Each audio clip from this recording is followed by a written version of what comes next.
സംസ്ഥാനത്ത് പൊള്ളുന്ന വേനൽ ചൂടിനിടയിലും നേരിയ ആശ്വാസമായി മഴ മുന്നറിയിപ്പ്. ഒറ്റപ്പെട്ടയിടങ്ങളിൽ നേരിയ മഴയ്ക്കുള്ള സാധ്യതയ്ക്കൊപ്പം കള്ളക്കടൽ ജാഗ്രതാ നിർദ്ദേശവും പുറപ്പെടുവിച്ചിട്ടുണ്ട്. അതേസമയം ഉയർന്ന താപനില കണക്കിലെടുത്ത് 8 ജില്ലകളിൽ ഓറഞ്ച് അലർട്ടും പ്രഖ്യാപിച്ചു. സംസ്ഥാനത്ത് കടുത്ത വേനൽ ചൂടിനിടയിലും നേരിയ ആശ്വാസമായി മഴ മുന്നറിയിപ്പുകൾ എത്തുകയാണ്. ഒറ്റപ്പെട്ട ഇടങ്ങളിൽ നേരിയ മഴയ്ക്കുള്ള സാധ്യതയുണ്ടെന്നാണ് ഇപ്പോൾ കാലാവസ്ഥാ വകുപ്പ് നൽകുന്ന മുന്നറിയിപ്പും. കേരളത്തിലെ കൊല്ലം, പത്തനംതിട്ട, ആലപ്പുഴ ജില്ലകളിൽ ഒറ്റപ്പെട്ട ഇടങ്ങളിൽ നേരിയ മഴയ്ക്ക് സാധ്യതയുണ്ടെന്നാണ് കേന്ദ്ര കാലാവസ്ഥാ വകുപ്പ് അറിയിച്ചതും. അതിനിടയിലാണ് കള്ളക്കടൽ ജാഗ്രതാ നിർദ്ദേശവും പുറപ്പെടുവിച്ചിരിക്കുന്നത്.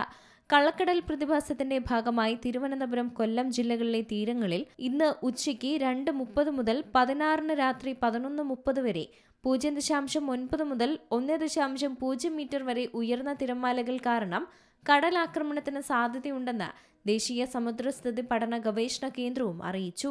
കടലാക്രമണത്തിന് സാധ്യതയുള്ളതിനാൽ മത്സ്യത്തൊഴിലാളികളും തീരദേശവാസികളും ജാഗ്രത പാലിക്കണമെന്നാണ് നിർദ്ദേശം. ഇന്ന് 4 ജില്ലകളിൽ ഗ്രീൻ അലർട്ട് പ്രഖ്യാപിച്ചിരിക്കുകയാണ്.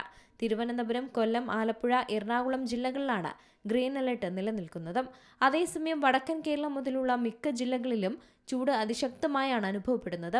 ഉയർന്ന താപനില മുന്നറിയിപ്പെന്നോണം ജില്ലകളിൽ ഓറഞ്ച് അലർട്ടും പ്രഖ്യാപിച്ചിട്ടുണ്ട്. മാർച്ച് 13 കണ്ണൂർ, കാസർഗോഡ് ജില്ലകളിൽ ഉയർന്ന താപനില 37°C വരെയും തിരുവനന്തപുരം, കൊല്ലം, ആലപ്പുഴ, കോട്ടയം, എറണാകുളം, പാലക്കാട് ജില്ലകളിൽ ഉയർന്ന താപനില 36°C വരെയും ഉയരാനുള്ള സാധ്യതയുണ്ടെന്നാണ് കേന്ദ്ര കാലാവസ്ഥാ വകുപ്പ് അറിയിച്ചത്. ഈ സാഹചര്യത്തിലാണ് ഓറഞ്ച് അലർട്ട് പ്രഖ്യാപിച്ചത്. ഉയർന്ന ചൂട്, സൂര്യാഘാതം, സൂര്യതാപം, നിർജ്ജലീകരണം തുടങ്ങിയ നിരവധി ഗുരുതരമായ ആരോഗ്യ പ്രശ്നങ്ങൾക്ക് കാരണമാകുന്നതിനാൽ പൊതുജനങ്ങൾ ജാഗ്രത പാലിക്കണമെന്നും അധികൃതർ അറിയിച്ചിട്ടുണ്ട്. News desk C Malayalam news.